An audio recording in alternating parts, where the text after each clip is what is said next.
Key point 1. Don't be a time stealer. Are you a punctual person? Some believe that if you make someone wait, you are stealing their time. It's one of the worst types of robbery because while you can return your money or possessions, you can never get your time back. Few realize how often they steal from themselves. Check screen time data on your phone and multiply the number by weeks, months, and years. Terrifying, isn't it? However, phones are only one of the things draining your time. For example, some people carry their workload home. Years later, they wonder how their children grew up so fast and regret not being there for them. The point is not to do everything, but to do what's essential for you. Giving in to every distraction prevents you from building memories, finishing projects, and fulfilling dreams. Although you cannot add more hours to your day, you may control your focus, and that's enough to live your life as you see it. Follow through to narrow your focus and prioritize things that matter. Then, when you look back at your day, year, or life, you'll feel that you lived it right, attained your goals, and feel no regret. Key point 2. How breaking a leg can become life-changing. People often treat life as a spring with short recovery pauses. They work 5 days to rest 2 and the whole year to enjoy a 2-week vacation. But what if you broke your leg and couldn't get to work? It would give you time to think and realize that you want to change your job, schedule, or lifestyle. Time is the only element in the world that is irretrievable when it's lost. Peter Bregman. Pauses are critical for growth because they allow you to withdraw from a constant race and assess your surroundings. Where are you going? Is this what you want? Have you lost anything important you'd like to recover? If you don't pause voluntarily, your life may force you to. Pausing can save you from wasting your life, losing money, sacrificing dreams for a safe job, or breaking a relationship by allowing you to slow down and start over. Envision arguing with your partner. Eventually, you realize you no longer believe in your argument but cannot give in. Who loves to lose in a fight? So, you keep adding more coal to the fire. Most act on a scale from event to reaction to outcome. But what if you pause before reacting and remind yourself what outcome you want? Yes, you may lose the battle of being right, but you'll win the war for a better relationship. Letting you check whether stereotypes or expectations distort your perception of reality. Confirmation bias may halt your business's progress if you don't adopt new strategies or damage your relationships because you only noticed your partner's wrongdoings. To avoid it, ask yourself what has changed and what alterations you don't want to see. Diversifying your identity. If you identify yourself only with one role, you risk losing yourself in it. Imagine that you see yourself only as a business owner. But what if you lose your company? Always pause when one role takes too much of you and check what other aspects you need to fulfill, like a proud parent, loyal friend, or devoted artist. Key point 3. Create the game you can win. Have you ever looked at a famous person and wondered what made them so successful? How did they know they must take that opportunity or develop a skill? There are so many paths and choices you can take. You can be a lawyer for 30 years and then find employment as a dancer or leave medical school to work in an Indian ashram. The possibilities are limitless, yet it makes you even more hopeless. How can you know which is right? You'll never be the main character in someone else's life, so become one in your own. 4 road signs can direct you to a fulfilled and successful life. Leverage your strengths. If you don't know how to win in someone else's game, create your own. That is a golden rule for most business owners. They know what they are powerful at, and instead of trying to outrank someone else in jumping, they win at running. Pause to think about what your talents are. Do you see fulfillment and meaning in your work? How does it make you feel? These questions will determine how you will see your years spent in the workplace, as a prideful investment into humanity or a waste of life. Embrace your weaknesses. Society has taught you to push away and hide your soft spots, but you may turn them into an asset. For example, insecurities from a challenging childhood, poverty, or heartbreak can teach everyone to persevere and push forward in the most difficult moments. Assert your differences. Success comes to those confident in standing out from the crowd, dyeing their hair green, planning revolutionary business strategies, or building an egg-shaped house. Don't cover your quirks with normality, commonality, or a BB cream. That's you. Celebrate it. Pursue your passions. If you drag yourself to your workplace in the morning and are ready to go home just as the clock strikes 5, your work may not be your passion. Would you do it in your spare time and for free? If yes, then you are where you want to be. Key point 4. Your passion must be greater than you. Why do so many people abandon their dreams after a few failures? Because they are not used to doing one action repetitively for a long time without a reward. For example, you go to work 5 days a week, but you are paid for that. Moreover, you must believe you'll achieve your goal after a particular time or effort.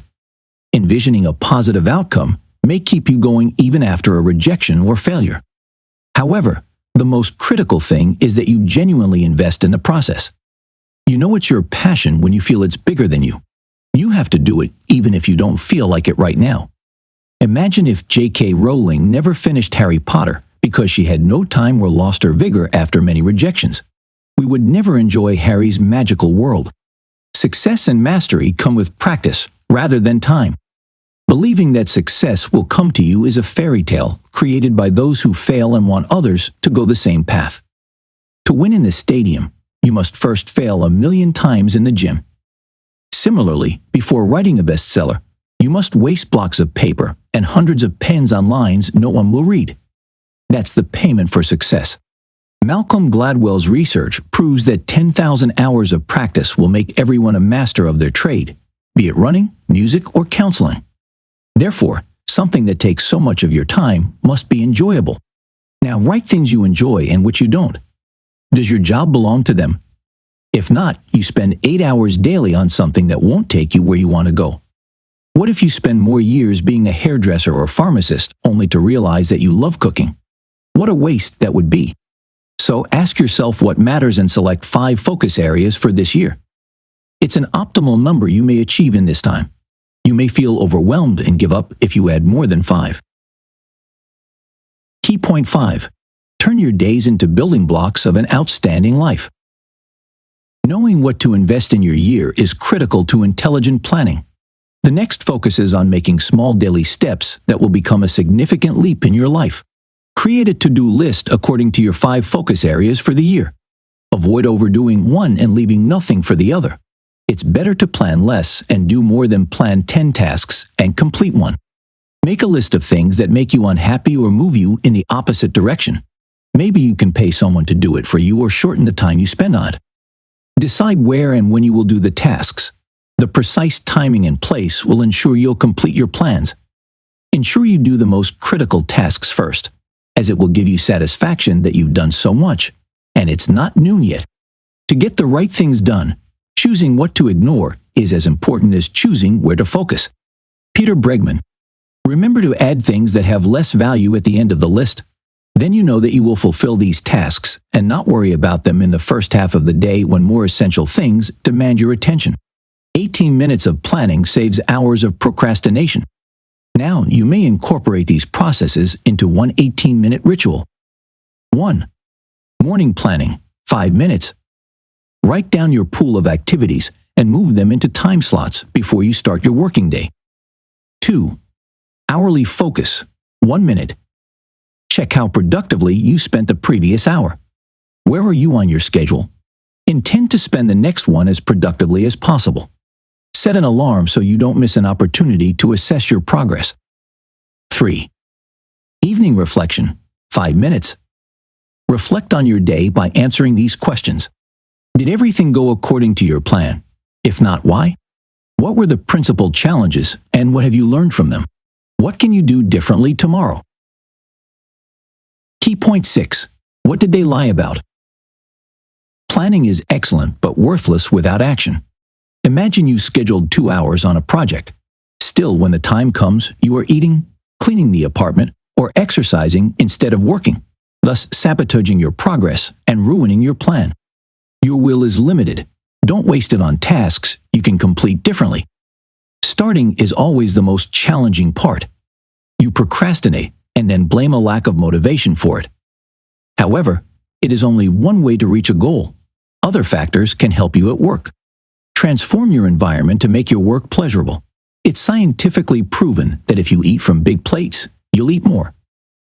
Life conditions are more potent than will. Therefore, create an environment that enhances your strengths and motivation rather than exhausting them. Make it diverting. If anyone ever told you that work is not a place for fun, they were lying.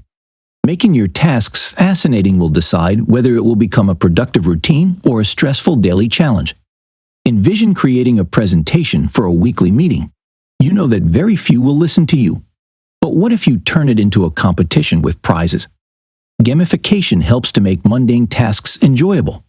So the more fun you make your work, the less motivation you'll need to start. Be that person.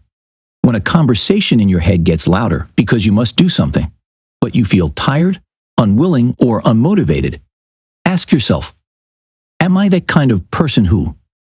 You can add anything you struggle with, like keeping your word, helping people in need, or exercising to stay healthy. You can ask it when doubting your choices too.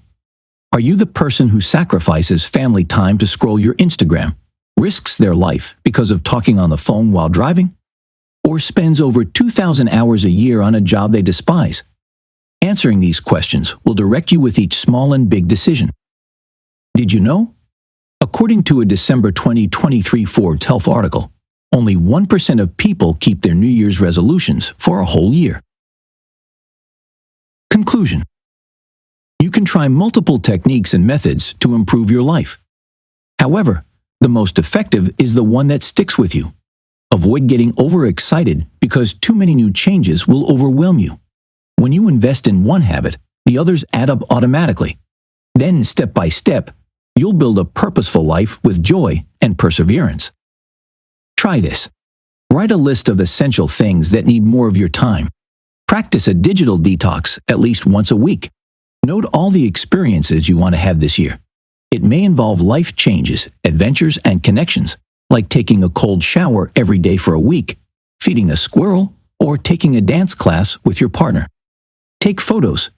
They may keep you floating in the challenging moment and remind you that life is beautiful. You just need to change your focus.